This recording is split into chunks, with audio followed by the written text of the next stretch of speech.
صباح الخير عليكم، يا رب تكونوا بخير. مسلسل أزمة منتصف العمر عليه حملة جديدة جدا، وبغض النظر عن الفكرة الشيطانية اللي فيه وعن الأفكار اللي بره الصندوق وبره البشرية اللي متناولها المسلسل، أنا حابة أتكلم على نقطتين لفتوا نظري. النقطة الأولانية شخصية عمر، الإنسان السايكوباتي الشرير الأناني اللي ما بيهموش إلا نفسه، لا بيحكمه لا أخلاق ولا ضمير ولا أي حاجة.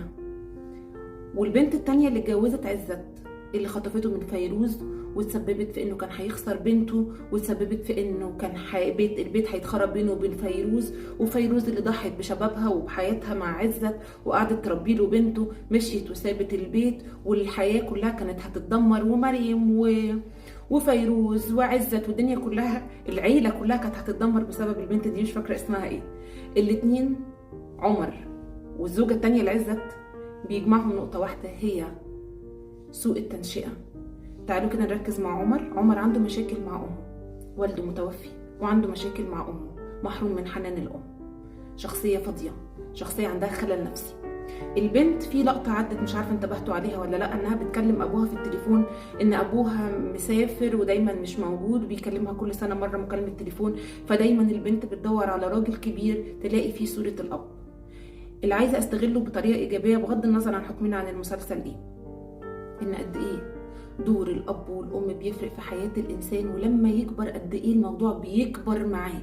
اللي عايزة اقوله النهاردة، يا كل ام يا كل اب منفصلين او بعيد عن بعض لأي سبب من الاسباب، اوعى تأثر في حق ابنك او بنتك، اوعى انانيتك في انك عايز الطفل ده ليك انت لوحدك وعايز تعظم من دورك. مثلا لو اتنين منفصلين، انا هتكلم على الام، فتبقي عايزه تعظمي في دورك ان انت اللي ضحيتي وانت اللي عملتي وانت اللي ربيتي، فتكرهي الولد في ابوه وتتكلمي عن ابوه بطريقه سيئه او تحرميه من ابوه.